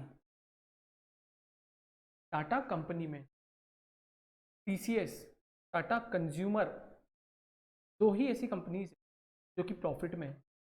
बाकी टाटा मोटर्स ले लो आप, टाटा केमिकल्स ले लो आप, है ना, जितने भी टाटा की और जितनी भी 100 अदर अलग अलग कंपनीज है, ग्रुप कंपनीज, वो सब लॉस में है। फिर भी वो कंपनीज रन होती है। क्यों रन होती है? क्योंकि टीसीएस और टाटा कंज्यूमर से जो प्रॉफिट आता है वो प्रॉफिट को टाटा जो है वो कहाँ पे डिप्लॉय कर देती है, अपनी रिमेनिंग ग्रुप कंपनीज। तो जब आप इस टाइप की एक्टिविटीज कर रहे हो, इसका मतलब क्या है कि मार्केट में आपकी डोमिनेंट पोजीशन है और आप उस डोमिनेंट पोजीशन का यूज करते हुए दूसरे सेगमेंट में क्या कर रहे हो, अपने उस प्रॉफिट को डिराइव कर रहे हो। ठीक है, फिर यहाँ पे इन्होंने एक जनरल डेफिनेशन दी है, मीनिंग ऑफ ग्रुप। ये मीनिंग ऑफ ग्रुप का मतलब क्या होता है? सबसे पहले उन्होंने बोला है group means two or more enterprises directly or indirectly are in the position to exercise 26% or more of the voting rights in the other enterprises and appointment of more than 50% of the members like board of directors वगैरह। तो इन person को group की definition बड़ी simple. Predatory price अभी मैं तुम लोगों के साथ में डिस्कस कर रहा हूँ एक एग्जांपल के साथ में। ठीक है, factors to be determine dominant position, कौन कौन से ऐसे फैक्टर्स है जिसके थ्रू हम लोग ये डिटरमाइन किसी भी एंटरप्राइजेस की डोमिनेंट पोजीशन। अब एग्जाम में ये क्वेश्चन 3 टाइम्स आ चुका, 3 बार ये क्वेश्चन एग्जाम में आया। 3 बार जब ये क्वेश्चन एग्जाम में आया था, तीनों बार ये क्वेश्चन 3 से 4 नंबर के लिए आया। अब यहाँ पे ना बेसिकली ये 13-14 पॉइंट्स है, 13-14 पॉइंट्स याद करना is going to be very difficult for you and as well as for me. आपके और मेरे लिए, दोनों के लिए ये 13-14 पॉइंट को याद कर पाना is going to be very difficult. Exam में क्वेश्चन कितने नंबर के लिए आता है? 3 से 4 मार्क्स के लिए आता है। मैक्स टू मैक्स कितने पॉइंट लिख सकते हो आप वहाँ से? वहाँ पे 6 to 7 पॉइंट्स लिख सकते हो। सेफर साइड इन 13 में से जो भी 8 पॉइंट हम लोगों को अच्छे लगे, उन 8 पॉइंट को हम लोग क्या कर सकते हैं यहाँ पे। हम लोग सबसे पहले फटाफट से सारे के सारे पॉइंट्स को डिस्कस कर लेते हैं कि सारे सारे पॉइंट्स बोलना क्या चाहते हैं। While determining whether an enterprise enjoys a dominant position or not, the commission shall consider the following factors. पहला, market shares of the enterprises, कितना मार्केट में शेयर्स है। यदि छोटू मोटू मार्केट शेयर है तो उसकी कोई डोमिनेंट पोजीशन नहीं है, लेकिन ह्यूज मार्केट शेयर है, एक बड़ा मार्केट शेयर है, then it will be considered as कि उसकी क्या है यहाँ पे dominant position. Number 2, size and resources of the enterprises, उनके पास में रिसोर्सेज क्या है। Size and importance of the competitors, competitors कितने हैं उसके ऊपर भी डिपेंड करता है। वर्टिकल इंटीग्रेशन, वही सप्लाई चेन वाली बात जो हम लोग सेक्शन नंबर 3 के रिस्पेक्ट में कर चुके थे। Dependency of the consumers on the enterprises, उस पर्टिकुलर एंटरप्राइजेस पे कंज्यूमर की डिपेंडेंसी कितनी है। यदि हाईली डिपेंडेंसी है तो डोमिनेंट पोजीशन है, यदि लेस डिपेंडेंसी है तो कोई डोमिनेंट पोजीशन नहीं है। मोनोपोली और dominant position whether acquired as a result of any statute मतलब लॉ, और by the virtue of being a government company और अ पब्लिक सेक्टर अंडरटेकिंग और अदरवाइज। कहीं ऐसा तो नहीं कि कोई गवर्नमेंट कंपनी है, कोई पब्लिक सेक्टर अंडरटेकिंग है, मतलब वही वाली बात है, प्राइवेटाइजेशन में गवर्नमेंट ने क्या किया था, काफ़ी सारी चीज़ों को प्राइवेट पर्सनस के हाथों में डेलीगेट कर दिया था। लेकिन कुछ काम अभी भी ऐसे हैं जो कि गवर्नमेंट खुद करती है, लाइक ऑर्डिनेंस, है ना, ऑर्डिनेंस फैक्ट्रीज, मतलब जहाँ पर जो भी बारूद बम वगैरह जो भी बनते हैं वो कौन बनाता है, आज भी गवर्नमेंट बनाती है, तो वहाँ पर उनकी डोमिनेंट पोजीशन हो सकती है। एंट्री बैरियर्स, यदि आपने कोई एंट्री बैरियर्स क्रिएट करके रखा है तो डेफिनेटली वो आपकी क्या है, dominant position. Countervailing buying power, countervailing buying power का मतलब क्या होता है, जो छोटे छोटे लोग होते हैं ना, वो रॉ मटेरियल भी छोटा छोटा खरीदते हैं, कम कम खरीदते हैं, तो जो छोटे मैन्युफैक्चरर है, जो छोटे एंटरप्राइजेस है, वो रॉ मटेरियल यदि कम खरीदते हैं तो उनकी जो परचेसिंग प्राइस होती है वो कंपैरेटिवली हाई होती है। लेकिन जो बड़े मैन्युफैक्चरर होंगे, जो बड़े एंटरप्राइजेस होंगे, वो रॉ मटेरियल भी बल्क में परचेस करेंगे, तो उनकी जो रॉ मटेरियल की परचेसिंग प्राइस होगी वो कंपैरेटिवली क्या होगी, कम होगी। तो जब उनकी रॉ मटेरियल की परचेसिंग प्राइस कंपैरेटिवली कम होगी तो उनका सेलिंग प्राइस भी क्या होगा, कम होगा। तो इस वजह से वो मार्केट में क्या करेंगे, ज़्यादा से ज़्यादा कस्टमर को गैदर कर लेंगे। तो इस वजह से भी हम लोग बोल सकते हैं कि वहाँ पर उनकी क्या क्रिएट हो जाएगी, dominant position. Market structure and size of market, social obligation and socially cost, relative advantages और एनी अदर फैक्टर्स। ये तो भाई मतलब बिल्कुल फिक्स है, यहाँ पे भी बहुत सारे पॉइंट्स लिखे, लास्ट पॉइंट में तो ये लिख देना कि एनी अदर फैक्टर्स। अब तुम लोगों ने एग्जाम में ऐसा मत करना कि स्टार्टिंग ही सबसे पहले कुछ याद नहीं आ रहा तो बोले हाँ एनी अदर फैक्टर से नहीं। वैसे 5-6 पॉइंट आप ध्यान रख लो, 5-6 पॉइंट सीधी आप लोग इस पूरे के पूरे कॉन्सेप्ट को जिसका नाम है फैक्टर टू डोमिनेंट, ये हम लोग यहाँ पे नीचे दिया हुआ है। Inquire into agreement and dominant position by CC. ठीक है, पहले इसका हेडिंग पढ़ो, मैं लोगों के सामने डिस्कस करूँगा कि ये बोलना क्या। Inquiry into an agreement and dominant position by CC, क्या बोल रहा है ये, inquiry into agreement and dominant position by CC, है ना। आराम से पहले समझो ये सेक्शन बोल क्या रहा है ना, बेसिक अंडरस्टैंडिंग लो। ये बोल रहा है ये बोल रहा है कि कब सीसीआई किसी भी ऑर्गेनाइजेशन की, किसी भी एंटरप्राइज की उस रेलेवेंट मार्केट में डोमिनेंट पोजीशन है या ना है, वो कब वेरीफाई करेगा, कैसे वेरीफाई करेगा। ठीक है, section number 19 is talks about dominant position of the enterprise which is verified bye CCI. CCI कैसे आइडेंटिफाई करेगा कि किसी भी एंटरप्राइज की डोमिनेंट पोजीशन है मार्केट में और वो डोमिनेंट पोजीशन का मिसयूज कर रहा है या नहीं कर रहा है। तो सेक्शन नंबर 19 में सबसे पहले इन्होंने क्या बोला है, CCI is empowered to inquire, number 1, adverse effect on an agreement on competition and whether an enterprise enjoying dominant position। यदि ये दोनों चीज़ें हैं तो फिर उस केस में ये क्या हो जाएगा, void हो जाएगा। बट कैसे इंक्वायरी कैसे करेगा, कमीशन में inquire either on its on motion. Its on motion का मतलब होता है अपने आप से, अपने आप से खुद से ही रैंडमली वो किसी भी ऑर्गेनाइजेशन, किसी भी एंटरप्राइजेस के यहाँ पे चेकिंग के लिए चला जाएगा। या फिर number 2, any complaint receive, any complaint receive from any person, consumer और ट्रेड एसोसिएशन। या तो उस पर्टिकुलर एंटरप्राइजेस के अगेंस्ट में कोई कंज्यूमर कंप्लेंट फाइल कर रहा है, कोई ट्रेड एसोसिएशन कंप्लेंट फाइल कर रहा है, या फिर कोई पर्टिकुलर इंडिपेंडेंटली पर्सन कोई कंप्लेंट फाइल करवा रहा है। या फिर कहाँ से मैटर आया है उनके पास में, with reference to on a reference made by CG, SG या कोई किसी स्टेटरी बॉडी ने सीसीआई के सामने कमीशन कर दिया है कि मार्केट में इस टाइप की एंटरप्राइजेस जो है वो अपनी डोमिनेट यूज कर रही है। तो एक्सेप्ट प्रीडेटरी प्राइस, हम लोगों ने सेक्शन नंबर 4 को भी पूरा कंप्लीट कर लिया है। सेक्शन नंबर 4 बड़ा सिंपल है। सबसे पहले तो वी हैव टू आइडेंटिफाई कि डोमिनेंट पोजीशन का मतलब क्या है।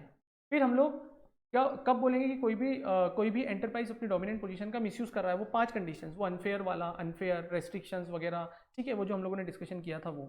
फिर identification of dominant position, 13 points थे, उन 13 पॉइंट्स में से मैंने बोला है तुमको कोई भी 6-8 पॉइंट याद कर लेना। एग्जाम में ये क्वेश्चन बार आ चुका है, यहाँ पे आपको ये सारे के सारे पॉइंट्स याद करने की जरूरत नहीं है, एक बार इसको रीड कर लेना। लेकिन 7 से 8 पॉइंट ऐसे हैं जो क्योंकि एग्जाम में 3 to 4 मार्क्स का आता है, ठीक है।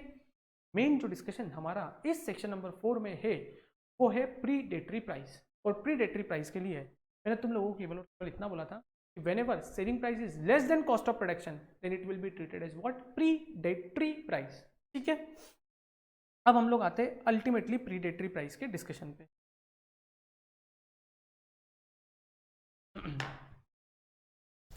एक मिनट के लिए अपने आप को ब्रेक दो, थोड़ी सी लंबी गहरी सांस लो और इस प्रीडेटरी प्राइस के कॉन्सेप्ट समझते हैं। 1 मिनट का अपने आप को टाइम दो।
यस, कॉन्सेंट्रेशन से ये कॉन्सेप्ट समझना, एग्जाम में इसके ऊपर प्रैक्टिकल क्वेश्चंस आते हैं। 1 बार नहीं, 2 बार नहीं, 3 बार नहीं, 5 से 7 बार इसके ऊपर क्वेश्चंस आ चुके हैं।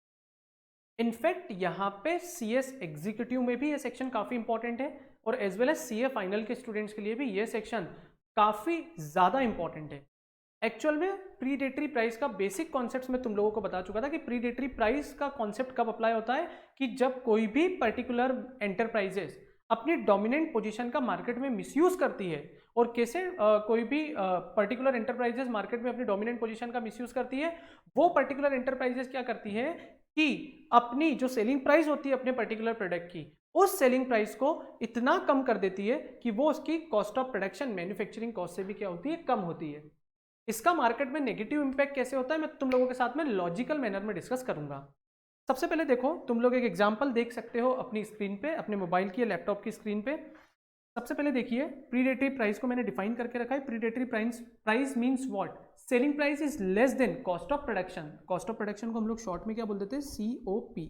ओके सर, ओके, आराम से देखो। टायर बनाने की एक लीडिंग मैन्युफैक्चरिंग कंपनी जिसका नाम है MRF, ठीक है। MRF एक ऐसी कंपनी है जिसका स्टॉक इंडियन स्टॉक मार्केट में सबसे हाईएस्ट वैल्यू कैरी करने वाला शेयर जो है वो MRF का है। अप्रॉक्सीमेटली आज की तारीख में इसकी प्राइस जो है वो 60,000 के अप्रॉक्स है। जब मार्केट बूम पे था, जब हमारा सेंसेक्स 42,000 प्लस था, उस दिन MRF की प्राइस जो थी वो 80,000 82,000 भी टच हुई थी। लेकिन चूंकि आज की तारीख में मार्केट में एक जो बहुत बड़ा करेक्शन आया है ड्यू टू कोविड-19, उस वजह से इस शेयर की प्राइस 52,000 के अप्रॉक्स भी पहुंच गई थी। लेकिन पिछले कुछ दिनों में जबरदस्त बूम देखने के लिए मिला इस पर्टिकुलर शेयर्स में और आज इसकी प्राइस 60,000 रुपीज है। जी हाँ बच्चों, 60,000 रुपए का एक शेयर होता है MRF का, ठीक है। सर आपके पास कितना है भाई, 18,000 रुपए वाले की 18,000 रुपए की सैलरी वाले के पास एमआरएफ के कितने शेयर्स होंगे, ये क्वेश्चन आपको पूछते हुए शर्म आती? ये क्वेश्चन पूछने से पहले आप लोगों को सोचना चाहिए कि क्या हम ये क्वेश्चन पूछे या नहीं पूछे। भाई मेरे पास एमआरएफ तो छोड़ो, एक छोटी सी कंपनी, एक टाटा मोटर्स का भी एक शेयर्स भी नहीं है जो कि 70 रुपए का होता है। ठीक है, चलिए आइए आप यहाँ पे ध्यान से कॉन्सेप्ट्स पे ध्यान देते हैं। Predatory price, selling price is less than cost of production. अब यहाँ पे लीडिंग टायर की एक लीडिंग मैन्युफैक्चरिंग कंपनी है जिसका नाम है एमआरएफ। एमआरएफ की जो कॉस्ट ऑफ प्रोडक्शन थी एक टायर को बनाने की, है ना, नॉर्मल 4 व्हीलर का टायर, मतलब 4 व्हीलर के टायर में भी आप ले लो कि मारुति जो होती है वेन, है ना, वेन का टायर, उसकी मैन्युफैक्चरिंग कॉस्टिंग कितनी थी इनकी 5000 रुपीज़। सेलिंग प्राइस कितनी थी इनकी 5800 रुपीज़। मतलब मोटा मोटी यदि हम लोग देखें ग्रॉस बेसिस पे देखें तो इनका ग्रॉस प्रॉफिट कितना होता था यहाँ पे 800 रुपये। कॉस्ट ऑफ प्रोडक्शन होती थी इनकी 5000 रुपये, सेलिंग प्राइस कितनी होती थी इनकी 5800 रुपये। मतलब यहाँ पे इनका प्रॉफिट मार्जिन कितना होता था 800 रुपये। मार्केट में एक नया प्लेयर आया, उस नए प्लेयर का नाम क्या था, एफआरएम। ठीक है, एफआरएम जो था वो एमआरएफ का कॉम्पिटिटर, मार्केट में आया सिमिलर लाइन ऑफ बिजनेस के लिए, टायर की मैन्युफैक्चरिंग करके टायर को बेचने का काम करने लगा। उसकी जो कॉस्ट ऑफ प्रोडक्शन थी वो कितने रुपए थी 5200 रुपीज़, 5200 रुपीज़। सर ऐसा क्यों, सोचो ना यार आप, एमआरएफ जो है वो एक स्टेब्लिश प्लेयर है, उसकी डोमिनेंट पोजीशन है मार्केट में, ऑलरेडी सेटल है, वो रॉ मटेरियल वो छोटी मोटी क्वांटिटी में परचेस नहीं करता होगा, रॉ मटेरियल वो ह्यूज क्वांटिटी में परचेस करता होगा। साथ ही साथ उसकी जो मैन्युफैक्चरिंग कैपेसिटी भी जो होगी ना वो बहुत लार्ज स्केल्स पे होगी, और इतने सालों से जब वो मैन्युफैक्चरिंग कर रहा है ना तो उसका वेस्टेज वगैरह भी जो होता होगा वो काफ़ी कम होता होगा। इसीलिए एमआरएफ की जो कॉस्ट ऑफ प्रोडक्शन थी वो कितने रुपए की थी 5000 रुपये की। ऑन अदर हैंड एफआरएम नया नया प्लेयर आया है मार्केट में, अपने आप को इंट्रोड्यूस किया है, रॉ मटेरियल भी कम परचेज किया होगा, प्रोडक्शन कैपेसिटी भी कम होगी, तो इसीलिए इसकी जो कॉस्ट ऑफ प्रोडक्शन है वो कॉस्ट ऑफ प्रोडक्शन कितनी है 5200। एमआरएफ की सेलिंग प्राइस कितनी थी 5800, 5800 रुपये में ये एक टायर को सेल करता था। पर एफआरएम चूंकि मार्केट में नया नया आया था और एमआरएफ से उसको कंपटीशन भी करनी थी, अपने आप को स्टेब्लिश भी करना था, तो उसने मार्केट में ये प्रोडक्ट कितने पे लॉन्च किया अपना 5600 पे। जैसे ही एमआरएफ को पता लगा कि मार्केट में उसका कॉम्पिटिटर एफआरएम आ चुका है, एमआरएफ ने क्या किया, नई सेलिंग प्राइस जो है वो कितनी कर दी 4500। Oh my God, cost of production कितना 5000, मैन्युफैक्चरिंग मतलब मैन्युफैक्चरिंग की जो कॉस्ट है, बेसिक लागत जो है वो कितनी आ रही थी इसको 5000, लेकिन अब ये प्रोडक्ट कितने में बेच रहा है 4500 पे। बताओ इसको प्रॉफिट हो रहा है या लॉस हो रहा है, सर 500 रुपए का लॉस हो रहा है। ऐसा क्यों कर रहा था, क्योंकि जो कॉम्पिटिटर है वो कॉम्पिटिटर को मार्केट से वो बाहर थ्रो करना चाहता था, अपनी डोमिनेंट पोजीशन का मिसयूज करना चाहता था। इसीलिए उसने क्या किया कि 5000 रुपये की कॉस्टिंग वाले प्रोडक्ट को वो 4500 में किसको सेल कर रहा है, अपने कस्टमर को सेल कर रहा है। ऑन अदर हैंड एफआरएम को तगड़ी कंपटीशन मिल रही थी एमआरएफ से, एफआरएम ने भी क्या किया, अपने 5200 के कॉस्ट ऑफ प्रोडक्शन वाले प्रोडक्ट को मार्केट में बने रहने के लिए कितने पे सेल करना स्टार्ट किया इसने 4500 पे। I just want to know, मैं तुम लोगों से डिस्कशन करना चाहता हूँ, इमेजिन करो एमआरएफ की बैलेंस शीट में क्या जबरदस्त रिजर्व एंड सरप्लस होंगे। हाँ सर बिल्कुल होंगे। क्यों जबरदस्त रिजर्व एंड सरप्लस होंगे, क्योंकि एमआरएफ काफी सालों से इस इंडस्ट्री में बना हुआ है, एक लीडिंग टायर्स की मैन्युफैक्चरिंग कंपनी है, बहुत प्रॉफिट कमाया है पहले इसने, तो इसका जो रिजर्व एंड सरप्लस होगा, बैलेंस शीट जो होगी वो काफी साउंड होगी। लेकिन ऑन अदर हैंड आप इस एफआरएम को देखो, नया नया बिजनेस करने आया है इस इंडस्ट्री में, क्या इसके पास कोई रिजर्व एंड सरप्लस होगा क्या, सर रिजर्व एंड सरप्लस को छोड़ो आप, इसके पास में तो इतने सारी लाइबिलिटीज होगी, इतने सारे short term and long term loans होंगे, बैलेंस शीट में इतनी सारी लाइबिलिटीज है, क्योंकि इसका अभी फर्स्ट ईयर ऑफ बिजनेस है। एमआरएफ ने क्या किया, एमआरएफ ने इसको मार्केट से बाहर करने के लिए अपनी डोमिनेंट पोजीशन का मिसयूज किया। कैसे मिसयूज किया, इसने प्रीडेटरी प्राइस का कॉन्सेप्ट इंपोज कर दिया कि बोले यदि मैं अपनी cost of manufacturing cost of production से कम पे इस प्रोडक्ट को सेल करूंगा ना, तो ऑटोमेटिकली एफआरएम को भी क्या करना पड़ेगा, कॉस्ट ऑफ प्रोडक्शन से कम पे, अपनी लागत से कम पे इस पर्टिकुलर प्रोडक्ट को सेल करना पड़ेगा। मेरे पास तो कैपेसिटी है साहब, मैं 1 साल नहीं 2 साल नहीं 3 साल तक क्या कर लूंगा, मैं इस पर्टिकुलर प्रोडक्ट को अपनी कॉस्ट से कम पे सेल कर सकता हूँ कि मेरे पास में जबरदस्त रिजर्व एंड सरप्लस है। लेकिन इस एफआरएम को 1 महीने नहीं 2 महीने नहीं 3 महीने नहीं, लेकिन 6 महीने बाद तो मार्केट से आउट होना ही पड़ेगा, क्योंकि इसके ऊपर इतनी लाइबिलिटीज है कि यदि इसने प्रॉफिट नहीं कमाया तो ऑटोमेटिकली ये इंसॉल्वेंसी को अट्रैक्ट कर लेगा। इसी गंदी पॉलिटिक्स की वजह से एमआरएफ ने एफआरएम को क्या कर दिया, एक दिन मार्केट से बाहर कर दिया। और जैसे ही मार्केट से बाहर हुआ, अब इस मार्केट में केवल और केवल एक ही प्लेयर बचा, और उस प्लेयर का नाम क्या था, एमआरएफ। अब एमआरएफ के अकेले बचने की वजह से आप और मैं बीइंग अ कस्टमर, हम लोगों को टायर की रिक्वायरमेंट हुई। और जब हम लोग सिमिलर टायर एमआरएफ के पास लेने गए ना, एमआरएफ ने बोला क्या चाहिए आपको, मैंने बोला टायर चाहिए। अच्छा टायर चाहिए, बोले new selling price after exit of FRM will be ₹7,000। Oh my God.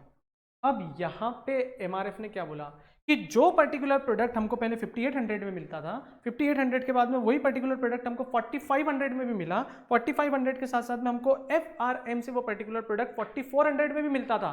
पर अब चूंकि मार्केट में उसकी डोमिनेंट पोजीशन है और वो अपनी डोमिनेंट पोजीशन का मिसयूज कैसे कर रहा है, सबसे पहले तो उसने कॉम्पिटिटर को आउट किया, और कॉम्पिटिटर को आउट करने के बाद सिमिलर प्रोडक्ट ही वो कस्टमर को कितने में बेच रहा है, 7,000 रुपये में बेच।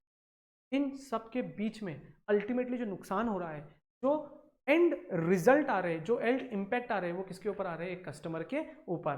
तो जब एक कस्टमर के ऊपर इस टाइप के एंड इंपैक्ट आ रहे हैं, तो इसको इन्होंने क्या कंसिडर किया, अपनी डोमिनेंट पोजीशन का मिसयूज।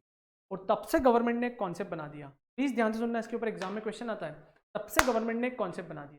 क्या कॉन्सेप्ट बनाया, कोई भी पर्टिकुलर एंटरप्राइजेस अपनी मार्केट में यदि डोमिनेंट पोजीशन की है, तो आप अपने डोमिनेंट पोजीशन को मेंटेन कर सकते हो, देयर इज नो प्रॉब्लम। लेकिन यदि आपने कॉम्पिटिटर्स को मार्केट से बाहर करके अपने प्रोडक्ट का प्रीमियम चार्ज करना स्टार्ट कर दिया ना, वो वैसा गवर्नमेंट कभी भी नहीं होने देगी।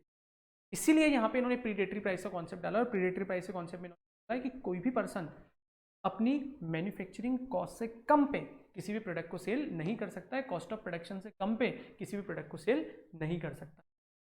इसी पूरे के पूरे कॉन्सेप्ट को हम लोग बोलते हैं यहाँ पर प्रीडेटरी प्राइस। क्या बोलते हैं हम लोग इसको, प्रीडेटरी प्राइस। तो प्रीडेटरी प्राइस का मतलब क्या हुआ, वहां पे एक कंडीशन इंपोज करके रखी है गवर्नमेंट ने कि no enterprises can sell their product less than cost of production. Cost of production से आप अपने प्रोडक्ट को कम सेल नहीं कर सकते हो। हाँ, आपकी सेलिंग प्राइस जो है वो इक्विवेलेंट हो सकती है कॉस्ट ऑफ प्रोडक्शन के, लेकिन कॉस्ट ऑफ प्रोडक्शन से आप उसको सेल नहीं कर सकते। सर बोले यहाँ पे तो एक फ्लॉ है, हर एक एंटरप्राइजेस क्या करेगा, कॉस्ट ऑफ प्रोडक्शन को अपने अकॉर्डिंग मैनिपुलेट कर देगा। हाँ भाई मैनिपुलेट करने, तो गवर्नमेंट ने वहाँ पे बोल दिया है, कॉम्पिटिशन एक्ट 2002 में ये बोल दिया है कि कॉस्ट ऑफ प्रोडक्शन को भी कैलकुलेट करने का जो राइट है, जो पावर है, वो किसके पास है, सीसीआई के पास है। सीसीआई जो है वो अपना अलग से एक सर्टिफाइड वैल्यूअर को अपॉइंट करके किसी भी पर्टिकुलर ऑर्गेनाइजेशन के उस पर्टिकुलर प्रोडक्ट की कॉस्ट ऑफ प्रोडक्शन को वेरीफाई कर सकते हैं। ठीक है, तो this is about what, section number 4। ठीक है, प्लीज सुनना ध्यान से। Section number 3 and section number 4 दो इंपॉर्टेंट सेक्शन है। इस थर्ड लेक्चर में आके हम लोग सेक्शन नंबर 3 और सेक्शन नंबर 4 को कंप्लीट कर चुके हैं। कॉम्पिटिशन एक्ट जब हमने स्टार्ट किया था, उसका सबसे पहले हम लोगों ने ऑब्जेक्टिव देखा था। ऑब्जेक्टिव के साथ साथ हम लोगों ने देखा था section number 3, and section number 3 काफी बड़ा था, जहां पे हम लोगों ने डिटेल में डिस्कशन किया था अबाउट, सबसे पहले एंटी कॉम्पिटिटिव एग्रीमेंट क्या होता है। उस एंटी कॉम्पिटिटिव एग्रीमेंट के साथ साथ लोगों ने काफ़ी सारा डिस्कशन किया था वहाँ पे। वो 5 जो थे वो वर्टिकल एंटी कॉम्पिटिटिव एग्रीमेंट को डिफाइन करते थे, और एक जो था बिड रिगिंग और कोलिजिव बिडिंग, वो डिफाइन करता था किसको, आपके हॉरिजॉन्टल एंटी कॉम्पिटिटिव एग्रीमेंट को। हॉरिजॉन्टल मतलब वहाँ पे हम लोग डीम टू बी प्रिज्यूम्ड, हम लोग वहाँ पे प्रिज्यूम कर लेंगे कि वहाँ पे appreciable adverse effect on competition है, और डायरेक्टली वो क्या माना जाएगा, वॉइड माना जाएगा। लेकिन यदि वर्टिकल है तो अनलेस अदरवाइज प्रूवन, जब तक वो प्रूव नहीं हो जाता है तब तक हम लोग को appreciable adverse effect on competition, और चूंकि एप्रिशिएबल कॉम्पिटिशन नहीं है तो वो वॉइड भी नहीं माना जाएगा। ठीक है, फिर उसके बाद में हम लोगों ने डिस्कशन किया था सेक्शन नंबर 3 में ही कि हॉरिजॉन्टल और वर्टिकल क्या होता है, डिटेल में डिस्कशन कर चुके थे। फिर हम लोगों ने आज एक नया डिस्कशन किया अबाउट कि कौन कौन से एंटी कॉम्पिटिटिव एग्रीमेंट्स नहीं है, मतलब कौन कौन से ऐसे ट्रांजैक्शन है जिनको एंटी कॉम्पिटिटिव एग्रीमेंट नहीं माना जाएगा। फर्स्ट हम लोगों ने बोला था कि यदि कोई जॉइंट वेंचर बनता है, तुम लोगों को याद होगा मैंने एग्जांपल लिया था पिज्जा हट और पेप्सी का, तो उस केस में भी वो एंटी कॉम्पिटिटिव एग्रीमेंट नहीं माना जाएगा। सेकंड, यदि मान लीजिए हमारे सत्यम ने वैक्सीन डेवलप कर लिया है कोविड-19 को फेस करने के लिए, उससे फाइट करने के लिए, और यदि उसने उसका कोई आईपीआर ले लिया है, तो भी उसके लिए वो एंटी कॉम्पिटिटिव एग्रीमेंट नहीं माना जाएगा। फिर हम लोगों ने सेक्शन नंबर 19 सबसेक्शन 3 देखा, जिसमें हम लोगों ने बात की कि क्यों रिलायंस जियो इस मार्केट में सस्टेन कर गया। रिलायंस जियो के सस्टेन करने का रीजन क्या था, तो मैंने तुमको बताया था कि यदि एडवर्स इफेक्ट कम है as compare to favourable effect on customers, मतलब फेवरेबल इफेक्ट ज्यादा है और एडवर्स इफेक्ट कम है, तो उस केस में 19 सबसेक्शन 3 अप्लाई होगा, और वहां पे गवर्नमेंट जो बोल देगी कि ये appreciable adverse effect on competition नहीं है। फिर उसके बाद में हम लोगों ने कुछ एक दो छोटे छोटे डिस्कशन किए थे, और वहाँ पे आने के बाद सेक्शन नंबर 3 को हमने पूरी तरीके से कंप्लीट कर लिया था। फिर हम लोग आज सेक्शन नंबर 4 पे आए, एक नया नवेला सेक्शन, फ्रेश सेक्शन हम लोगों ने डिस्कस किया, section number 4 which is known as dominant position, जो डोमिनेंट पोजीशन के रिस्पेक्ट में डिस्कशन करता है।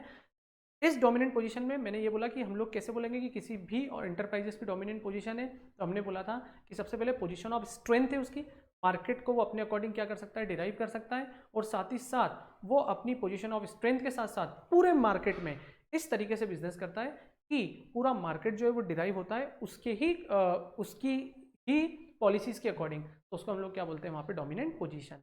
फिर हम लोगों ने वो 5 कंडीशन पढ़ी थी कि कब हम लोग बोलेंगे कि सामने वाले एंटरप्राइजेस ने अपनी डोमिनेंट पोजीशन का क्या किया है, मिसयूज किया है इन रेलेवेंट मार्केट।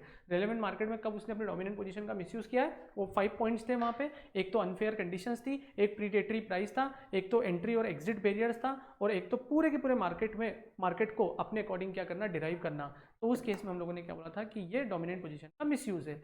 फिर हम लोगों ने बोला था कि डोमिनेंट पोजीशन को आइडेंटिफाइड करने के फैक्टर्स क्या क्या है, और डोमिनेंट पोजीशन को आइडेंटिफाइड करने के वो 13 फैक्टर्स थे। उन 13 फैक्टर्स में से मैंने बोला इसको याद करना जरूरी है, लेकिन पूरे के पूरे 13 फैक्टर्स याद करने की जरूरत नहीं है, आप कोई भी 7 से 8 फैक्टर्स को लर्न कर लेना, एग्जाम में ये क्वेश्चन 3 बार आ चुका है, ठीक है।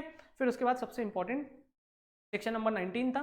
सेक्शन नंबर 19 में हम लोगों ने बोला था कि कब CCI competition commission of India dominant position का मिसयूज किया है या नहीं किया, इसको आइडेंटिफाई करेगी। तो सबसे पहले तो ये देखेगी कि डोमिनेंट पोजीशन है या नहीं है, और डोमिनेंट पोजीशन होने या नहीं होने के बाद में वो आइडेंटिफाइड करेगी या तो एट ऑन मोशन, या फिर किसी पर्टिकुलर पर्सन या पर्टिकुलर कंज्यूमर या पर्टिकुलर ट्रेड एसोसिएशन ने क्या दी है वहाँ पे एप्लीकेशन दी है, या फिर कोई ग्रीवियंसेस फाइल किया है, या कोई रेफरेंस आया है from central government, state government या किसी स्टेट्यूटरी अथॉरिटीज के, ठीक है। ये हमारा पूरा की पूरा डिस्कशन हुआ था सेक्शन नंबर 4 का। प्रीडेटरी प्राइस सेक्शन नंबर 4 का सबसे इंपॉर्टेंट कॉन्सेप्ट था, जिसको मैंने तुम लोगों के साथ में विद एग्जांपल डिस्कस किया हुआ है, और ये एग्जांपल स्क्रीन पे भी मैं फिर से लगा देता हूँ। सॉरी, प्रीडेटरी प्राइस का ये एग्जांपल, यस, इस एग्जांपल को आप लोग प्रॉपर्ली नोट डाउन कर लेना। कॉन्सेप्ट क्या है, इस कॉन्सेप्ट को मैंने यहाँ कर भी दिया।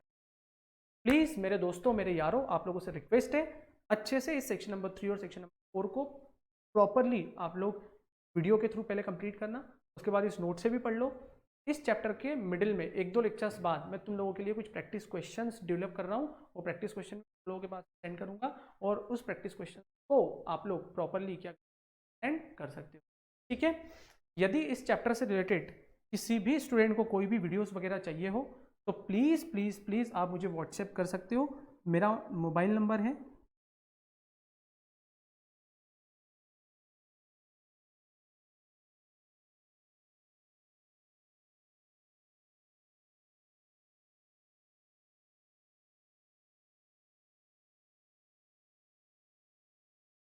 ठीक है। और ज़रूर से आप इस लेक्चर को देखने के बाद बताइए कि ये जो कंपटीशन एक्ट के लेक्चर्स मैं तुम लोगों के लिए प्रोवाइड कर रहा हूँ, ये आप लोगों को कैसे लग रहे हैं, कहाँ पे इम्प्रूवमेंट की चांसेस है। तो डेफिनेटली नेक्स्ट वीडियो में हम लोग उस पर काम करके, उस पर इम्प्रूवमेंट करके तुम लोगों के सामने प्रोवाइड कराएंगे। Thank you so much guys, घर पे ही रहो, आप लोग अपना बहुत बहुत ध्यान रखो। थोड़े ही दिनों में हम लोग डेफिनेटली इस प्रॉब्लम को सॉर्ट आउट कर जाएंगे, कोविड-19 हम कर जाएंगे। Thank you so much, good night.